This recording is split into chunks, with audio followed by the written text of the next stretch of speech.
Hi കൂട്ടുകാരെ, പുതിയൊരു വീഡിയോയിലേക്ക് എല്ലാവർക്കും സ്വാഗതം. അങ്ങനെ വസുന്ധര CKCയോട് ദേഷ്യപ്പെടുകയാണ് കേട്ടോ. വസുന്ധര ഇങ്ങനെ ദേഷ്യപ്പെടുമ്പോൾ CKCക്ക് ഒന്നും പറയാനില്ല. എന്തോ പറഞ്ഞ് അവളെ നിങ്ങളെ ഭീഷണിപ്പെടുത്തി നിർത്തിയിരിക്കുകയാണ്. എന്നെ ഭീഷണിപ്പെടുത്തിയതുപോലെ തന്നെ നിങ്ങളെയോ അവൾ ഭീഷണിപ്പെടുത്തിയിരിക്കുകയാണ്. എന്താണ് ആ സത്യം എന്നോട് തുറന്നു പറഞ്ഞേക്ക് എന്നൊക്കെ പറയെങ്കിലും കൂടി ആ വാക്കുകൾക്ക് വലിയൊരു വിലയൊന്നും CKC കൊടുക്കില്ല കേട്ടോ. അങ്ങനെ CKCയോട് എന്നെ ആരും ഭീഷണിപ്പെടുത്താനൊന്നും എന്നെ കഴിയില്ല എന്ന് CKC പറയുന്നുണ്ട്. അപ്പം ഇന്ന് രാവിലെ ഞാനത് പറഞ്ഞിരുന്നില്ല. അങ്ങനെ CKCയുടെ മുന്നിൽ വസുന്ധര കെഞ്ചുകയാണ്. നിങ്ങളൊറ്റൊരുത്തൻ കാരണം ഞാൻ നാണം കെട്ടു, എൻ്റെ ഇതാണ് പോയത്, എൻ്റെ വിലയാണ് പോയത്, അവൾക്ക് മുന്നിൽ ഞാൻ നാണം കെട്ടില്ലേ, നിങ്ങളാ കാരണമാണ് എന്നൊക്കെ പറഞ്ഞിട്ട് നിർമ്മല കരഞ്ഞതുപോലെ CKC ഇങ്ങനെ കരഞ്ഞ് പറയുകയാണ്. അത് കേൾക്കുന്ന CKCക്ക് തോന്നുകയാണ് നിർമ്മലയാണെന്ന് തോന്നിയിട്ട്, പ്ലീസ് നിധി, നീ ഒരിക്കലും ആ സത്യം തുറന്ന് പറയല്ലേ, എനിക്ക് സഹിക്കില്ല എന്ന് കൈകൂപ്പി നിന്ന് ഇങ്ങനെ വസുന്ധരക്ക് മുന്നിൽ അങ്ങ് പറയുന്നതിനോട് കൂടി വസുന്ധരക്ക് ഏകദേശം കാര്യം മനസ്സിലായിട്ട്. അപ്പോൾ വസുന്ധര പറയണത്, ഇതെന്താ CKC നിങ്ങൾ ഈ പറയുന്നത്, അവൾക്ക് മുന്നിൽ പറയില്ലെന്ന്, എന്താ അപ്പം നിങ്ങൾ അവൾ ഭീഷണിപ്പെടുത്തിയിരിക്കുന്ന ആ കാര്യം എന്നോട് പറ, എന്നെ പേടിപ്പെടുത്തി നിർത്തിയതുപോലെ നിങ്ങൾ എന്ത് പറഞ്ഞിട്ടാണ് പേടിപ്പെടുത്തി നിർത്തിയത്? ഒന്നുമില്ല എന്ന് പറഞ്ഞിട്ട് CKC ഓടുകയാണ് കേട്ടോ.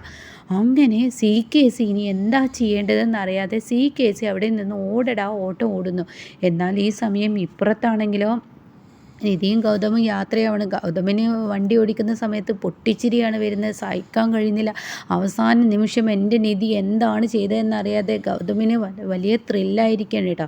അങ്ങനെ നിധിയാണെങ്കിലും പേടിയോട് കൂടിയിട്ടാണ് ഗൗതമിൻ്റെ കൂടെ ഇരിക്കുന്നത്. ഗൗതം ചോദിച്ചാൽ ഞാൻ എന്താ ഈശ്വര പറയുക, അവനോട് പറയാൻ കഴിയുമോ, അവൻ്റെ അച്ഛനാണ് ഈ CKC എന്ന്, അത് പറഞ്ഞാണ് ഞാൻ അയാളെ പീഡിപ്പെടുത്തിയിരിക്കുന്നത് എന്ന സത്യം ഞാൻ എങ്ങനെ വെളിപ്പെടുത്താനാ, അതൊരിക്കലും എനിക്ക് കഴിയില്ല ഈശ്വര, ഞാൻ വല്ലാത്തൊരു ഗതികെട്ടിലാണല്ലോ പോകുന്നത് എന്നിങ്ങനെ പറഞ്ഞ് എപ്പോൾ വേണമെങ്കിലും ആ ചോദ്യം എന്നോട് ഗൗതം ചോദിക്കും. എൻ്റെ ഗൗതമിനോട് എനിക്ക് കള്ളവും പറയാൻ പറ്റില്ലല്ലോ, ഞാൻ എന്ത് മറുപടിയാണ് ഇവിടെ നൽകുക എന്നൊക്കെയുള്ള ചിന്തയോടുകൂടി മുന്നോട്ട് ഇങ്ങനെ നിധി നീങ്ങുകയാണ്. അപ്പോൾ CKC പറയണം, എടോ നിന്നെ ഞാൻ എന്താ പറയേണ്ടത്, ഒരു പുലിക്കുട്ടി എന്നല്ല പറയേണ്ടത്, ഒരു പുപ്പുലി എന്ന് നിന്നെ പറയണം, അത്രയും നല്ല കഴിവാണ് കേട്ടോ നിനക്ക്. അവസാന നിമിഷം എൻ്റെ അമ്മ എന്ന് പറയുന്ന അവരെയും CKCയെയും നീ ഒരു കടിഞ്ഞാലിട്ടതുപോലെ ഒരൊറ്റ വരയിൽ നീ നിർത്തിയില്ലേ, എന്നാലേ നിൻ്റെ കഴിവ്, ആ കഴിവ് എന്തെന്ന് എനിക്കറിയണം. അപ്പം നിധി മിണ്ടുന്നില്ല കേട്ടോ. നിധി ഇങ്ങനെ കിടന്ന് ഇങ്ങനെ വെപ്രാളടിക്കാൻ, എന്തൊക്കെ പേടിയാവണം. ഗൗതം ചോദിക്കുമ്പോൾ തൻ്റെ ഹാർട്ട് ബീറ്റ് കൂടി വരണം കേട്ടോ. അപ്പോൾ ഗൗതം പറയണേ, എടോ താൻ ആ പറഞ്ഞത് എന്താണെന്ന് എനിക്കറിയണം, നല്ല ആഗ്രഹമുണ്ട്. അപ്പോൾ നിധി, അത് പിന്നെ ഗൗതം സർപ്രൈസുകളൊക്കെ സർപ്രൈസ് തന്നെ ആയിരിക്കട്ടെ, അത് പിന്നെ പുറത്ത് പറയുന്നതിൽ കാര്യമില്ല. എന്തായാലും നമ്മൾ ആഗ്രഹിച്ചത് എന്താ, ആ ഭൂമി നമ്മുടെ പേരിലാവുക എന്നുള്ളത്, അതെൻ്റെ പേരിലായി, അത്ര മതിയില്ല, ഇനിയിപ്പോൾ എന്താ അതിൻ്റെ പിറകെയൊക്കെ പോകുന്നു, അങ്ങനെയല്ലടോ, ഞാനും നീയും അറിയാത്തതായ ഒരു കാര്യമില്ല, അതുകൊണ്ട് തന്നെ അത് അറിഞ്ഞിട്ടേ ഞാൻ പോകുള്ളൂ എന്ന് പറഞ്ഞ് വണ്ടി ഒരു സൈഡിലോട്ട് നിർത്തിയിട്ട് ഗൗതം അതിൽ നിന്ന് ഇറങ്ങാണ് കേട്ടോ. അപ്പോൾ ഇതേ സമയം നിധി ആകെ പെട്ടുപോകണം. ഈശ്വര, ഗൗതം ഇങ്ങനെ ചെയ്തപ്പോൾ ഞാൻ എന്താ ചെയ്യുക എന്നുള്ള ഭാവത്തിൽ നിൽക്കണം. എന്നിട്ട് ഗൗതം പറയണേ, ഞാൻ ഈ നടുറോട്ടിൽ തന്നെ നിൽക്കുകയാണ്, നീ എന്നോട് ആ സത്യം തുറന്ന് പറയണം. ഗൗതമിനെ അറിയണം, CKC നീ എന്ത് പറഞ്ഞിട്ടാണ് നീ ഭീഷണിപ്പെടുത്തിയെന്ന്, ഒരാണിനെ കൊണ്ട് കഴിയാത്ത ഒരു പെണ്ണിനെ കൊണ്ട് കഴിഞ്ഞു, നിന്നെക്കൊണ്ട് എന്ത് പറഞ്ഞിട്ടാണ് അയാൾ പേടിച്ചോടിയത്, അയാൾ അവിടെ നിന്ന് പേടിച്ചോടിയ ആ സത്യം എനിക്കറിയാം, അല്ലാതെ ഞാൻ വീട്ടിലോട്ട് വരില്ല, ഈ സന്തോഷ സമയത്ത് എന്നെ നീ സങ്കടത്തിലാക്കരുത്, എന്നോട് ആ സത്യം തുറന്നു പറയണമെന്ന് ഗൗതം ആവശ്യപ്പെടുകയാണ് കേട്ടോ. ഈ സമയം നിധി ഇങ്ങനെ ചിന്തിക്കുകയാണ്, ഈശ്വര, ഗൗതം നീ തന്നെയാണ് ആ സർപ്രൈസ് എന്ന് എനിക്ക് പറയാൻ പറ്റുമോ, നീ കാരണമാണ് ഈ ഭൂമി എൻ്റെ പേരിലായതെന്ന് എനിക്ക് പറയാൻ പറ്റുമോ, നിൻ്റെ അച്ഛനാണ് അയാൾ, ആ അച്ഛൻ എന്ന ഭീഷണിയിലാണ് ഞാൻ അയാളെ ഒരു മുൾമുനയിൽ നിർത്തിയിരിക്കുന്നത്, ആ സത്യം എന്നോട് പറഞ്ഞു കഴിഞ്ഞാൽ നീ ഒരു ഭ്രാന്തനായി മാറും. ഒരിക്കലും പ്രതീക്ഷിക്കാത്ത ഒരു ഇതാണ്, തൻ്റെ അച്ഛനെയും അമ്മയും കാണാൻ പ്രതീക്ഷിച്ചിരിക്കുന്ന ഗൗതമിൻ്റെ മുന്നിൽ CKCയാണ് തൻ്റെ അച്ഛനെന്ന് അറിഞ്ഞു കഴിഞ്ഞാൽ ഭ്രാന്തിൻ്റെ വാക്കിൽ എൻ്റെ ഗൗതം എത്തും, അത് ഉറപ്പുള്ള കാര്യമാണ്. ഈശ്വര, ഞാൻ എന്താ ചെയ്യുക എന്നിങ്ങനെ ചിന്തിക്കുമ്പോൾ വീണ്ടും ഗൗതം ചോദിക്കണം, എന്താ നിധി, നിനക്ക് എന്നോട് പറയാൻ മറുപടി പറയാൻ കഴിയില്ലേ, നീ എന്നോട് ഇപ്പോൾ കള്ളം പറയൽ തുടങ്ങിയോ, നിനക്ക് എന്നോട് പറയാൻ കഴിയില്ലേ? അപ്പോൾ നിധി പറയണേ, എൻ്റെ ഗൗതം, ആ ഭൂമി നമ്മുടെ പേരിലായില്ലേ, സർപ്രൈസുകൾ അങ്ങനെയൊക്കെയല്ലേ വേണ്ടത്, കാര്യങ്ങൾ നടത്തില്ലേ, അപ്പോൾ നിനക്ക് എന്നോട് പറയാൻ ഉദ്ദേശമില്ല എങ്കിൽ ഞാൻ വരുന്നില്ല, നീ പോയിക്കോ, നീ വീട്ടിലോട്ട് പോയിക്കോ എന്ന് പറയേണ്ടത് കേൾക്കുന്ന നിധി പറയണേ, എൻ്റെ ഗൗതം പ്രത്യേകിച്ചൊന്നുമില്ല, അയാൾക്ക് കണക്കിൽ അറ്റ സ്വത്തുക്കളുണ്ട്, അയാൾക്ക് ഒരുപാട് സ്വത്തുക്കളുള്ള അയാൾക്ക് ചോദ്യം ചെയ്യൽ ഇൻകം ടാക്സിൽ നിന്ന് വരും, ഇനിയും അയാൾ ഒരു ഭൂമി വാങ്ങിക്കഴിഞ്ഞാൽ അയാൾ ഇൻകം ടാക്സിൻ്റെ പിടിയിലാവും എന്ന ആ ഒരു ഭീഷണിയാണ് ഞാൻ പെടുത്തിയത്. അത് കേൾക്കുന്ന ഗൗതം, എൻ്റെ നിധി, ഇത് നീ എന്നെ പൊട്ടനാക്കാൻ വേണ്ടി പറയുന്നൊരു നുണയല്ലേ, ഒരു ബിസിനസ് അറിയാവുന്ന ഏതൊരാൾക്കും അറിയാവുന്ന കാര്യങ്ങളൊക്കെയാണ് ഇത് നീ എന്നോട് കള്ളം പറഞ്ഞിട്ട് വെറുതെ എൻ്റെ മുന്നിൽ നീ എന്നെ കോമാളിയാക്കണ്ട, അയാളോട് പറഞ്ഞ് നീ ഇതൊന്നുമല്ല. അപ്പോൾ ഗൗതമിന് എന്നെ വിശ്വാസമല്ലേ, ഇതാണ് ഞാൻ പറഞ്ഞത്, അപ്പോൾ എന്തിനാണ് നീ ഇത്രയും നേരം എന്നോട് ഇത് മറച്ചു വെച്ചത്? ഇതാദ്യം തന്നെ അങ്ങ് പറഞ്ഞാൽ പോരെ, ഞാനിപ്പോൾ ഉണ്ട് അയാളോട് ചെന്ന് പറയുക.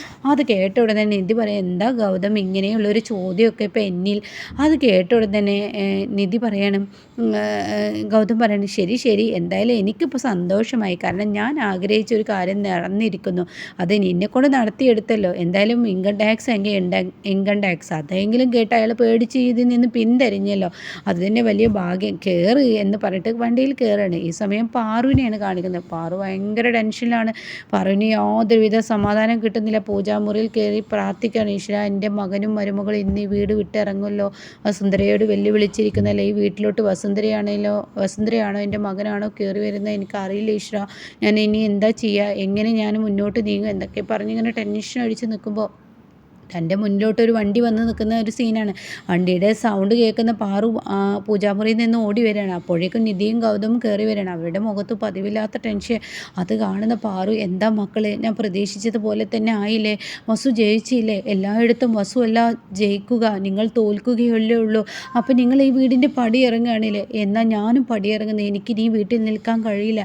എൻ്റെ അമ്മ ഇത് ആധാരം എന്ന് പറഞ്ഞിട്ട് പാറുവിൻ്റെ കയ്യിൽ നിധി ആധാരം അങ്ങ് വെച്ച് കൊടുക്കും. എന്താ മക്കളെ നിങ്ങൾ പറയുന്നത്? അതെ, അവരെ ഞങ്ങൾ തോൽപ്പിച്ചു, ഞങ്ങൾ വിജയിച്ചു എന്ന് പറയട്ടെ. ഇത് കേൾക്കുന്ന വസുവിനല്ല പാറുവിന് പറയാൻ വാക്കുകളില്ല. അങ്ങനെ പാറു എന്ത് ചെയ്യുന്നു, പൂജാമുറിയിലോട്ട് തൻ്റെ മക്കളെ കൊണ്ടുപോയിട്ട് ഈശ്വരനോട് നന്ദി പറയുമെന്ന് പറയണേ കേട്ടോ. അങ്ങനെ ഇവർ രണ്ടുപേരും നന്ദി പറയണേ. എന്നാൽ പൂജാമുറിയിൽ നിന്ന് പ്രാർത്ഥിക്കണം. അപ്പോൾ പാറു പറയുന്നുണ്ട്, നമുക്കൊരു അർച്ചന കഴിക്കണം, ഒരു അർച്ചന എന്തായാലും കഴിച്ചിട്ട് ഈ വസ്തുവിന് പേരെന്താ ഇടേണ്ടതെന്ന് നമുക്ക് ആദ്യം അറിയണം എന്നൊക്കെ പറയുന്നുണ്ട് കേട്ടോ. ഇതേ സമയം ഇപ്പുറത്താണെങ്കിലോ ഇങ്ങനെ വസുന്ധര കയറി വരികയാണ്. വസുന്ധര ഇങ്ങനെ തൻ്റെ വീട്ടുമുറ്റത്ത് എത്തുമ്പോൾ നിധി പറഞ്ഞ വാക്കാണ് ഈ ഒരു വെല്ലുവിളി, താൻ വീട് വിട്ട് ഇറങ്ങുമല്ലോ, ആ ഒരു വെല്ലുവിളി. അപ്പോൾ വസുന്ധര പതുങ്ങി അകത്തോട്ട് കയറി, ആരും അറിയരുത്, ഈ വീട്ടിലുള്ള ആരും അറിയാൻ പാടില്ല താൻ അകത്തോട്ട് കയറി പോകുന്നത്. അങ്ങനെ വസുന്ധര പതിയെ കയറുമ്പോൾ പെട്ടെന്ന് കാണാൻ തന്നെ ഒരാൾ പിറകിൽ നിന്ന് വിളിക്കുന്നത്. തിരിഞ്ഞ് നോക്കുമ്പോൾ അത് പാറു ആയിരിക്കട്ടോ.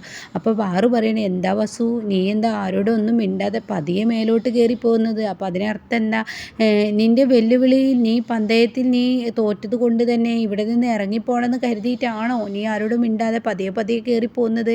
അത് കേൾക്കുന്ന വസുവിനെ അങ്ങ് ദേഷ്യം പിടിച്ച് വസുന്ധര അങ്ങ് മേലോട്ട് കയറി പോവാണ് കേട്ടോ. എന്നാൽ CKC തന്നെ തല തല്ലി പൊളിക്കുകയാണ്. CKCക്ക് കഴിയുന്നില്ല ആ നിർമ്മലയെക്കുറിച്ചുള്ള സത്യം, അതിലൊരു മകനുണ്ടെന്ന സത്യം, അവളെവിടെ, ഗുണ്ടകളോട് പറഞ്ഞിട്ട് അവരെ പിടിക്കാൻ കഴിഞ്ഞിട്ടില്ല. എൻ്റെ കൺമുന്നിൽ അവളെ കിട്ടണം, ഇല്ല എങ്കിൽ നിർമ്മല എന്നെ ബാക്കിയുള്ളവർ എന്നെ മുൾമുനയിൽ നിർത്തും. അതായത് നിധി എന്നെ മുൾമുനയിൽ നിർത്തി അവളുടെ ഒരു അടിമയെ പോലെ എന്നെക്കൊണ്ട് പലതും ചെയ്യിപ്പിക്കും. അത് നടക്കാൻ പാടില്ല. ഈ CKCക്കാണ് ഈ വിജയം. അവളെ ഇല്ലാതാക്കിയേ പറ്റുള്ളൂ എന്നൊക്കെ പറഞ്ഞ് തൻ്റെ കൈയൊക്കെ അങ്ങോട്ട് പൊട്ടിച്ച് ഒരുതരം ഭ്രാന്തൻ്റെ അവസ്ഥയിലോട്ട് എത്താണ് കേട്ടോ. ഇതേ സമയം വസുന്ധര ഇതിലും വലിയ ഭ്രാന്തൻ്റെ അവസ്ഥയിലോട്ട് എത്തുന്ന ആ ഒരു സീനൊക്കെയാണ് കേട്ടോ ഇനി നമ്മൾക്ക് മുന്നിൽ വരാനിരിക്കുന്നത്. അപ്പോൾ ഇനിയുള്ള എപ്പിസോഡ് അതാണ് കേട്ടോ.